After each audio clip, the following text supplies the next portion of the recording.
Chamani. Zvakaoma. Upenyu. Ndosazviri. Upenyu imhidigari. Fanika ivo amai vo vaeka takambovadzura kumbirizika kwavanoita. Ndevati? Iye uyu.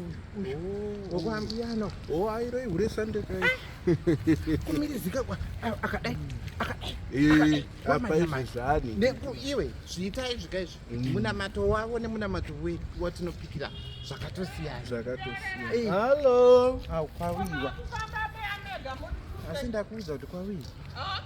Manga masara vanhu vanorambidzwa kufamba vari vari. Ngati kutofamba wani. Muri kuti handisunzwa zvamuri kutaura.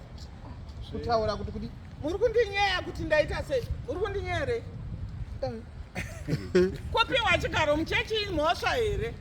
Kunyeya munhu kune penjeni. Munhu wako ndo unokupa zvigaro muchechi. Kunyeya munhu kunoendesa kudenga here? Siri kutobva kuita zvinhu zvinotipa kuti tiende kudenga. Kuenda kudenga kupi muchinyeya? Ye jirimba. Mutanzwi kunzwa muchiti jirimba. Imi mama jirimba kana mapinda muimba yaMwari. Imi nyararai. Ye zvinezvi maakupenda miromo kudai. Maakupenda miromo hamusi maimboti he vanambuyana ndo vanopenda miromo. Ye ndo vanoita makeup. Munesu here mama mutakapfeka nguo dzaMwari dzinoera. Zvamakuteedzera isu vanambuyana vanopenda miromo. Imi maakupenderei miromo? Imi kana muine nyaya kutaura makuhwa kutaura jirimba. Idzo dzekupenda muromo pedzeranai. Kwaiwa upende. Vana vangu ava ndavakufanike musikana wokuranda nuya haatombozvida. Izvi kaizvi waregera mumwako achipenda. Hai, ndiri kutaura on my side. Vana vangu wokuranda musikana uya. Isusu tinopenda toda zvinhu zviri smart. Kana muine nhaupe taura nyaya yenyu chete makarega. Vanhu vanondinyeya. Mutadza kunyewa sei? Imba mugoni kutaura pasi. Kana maenda muchechi garisika.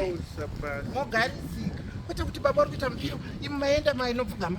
Munenge muchinyaya taurei nemupristi. Chamuri kutaura pamutero womisa kunopfugamira fata chii? Saka ndine chigaro chakadaro ndotadza kunopfugamira. Vanhu vakateerera vakateketera mutero womisa. Naiwe iri. Chashata chii?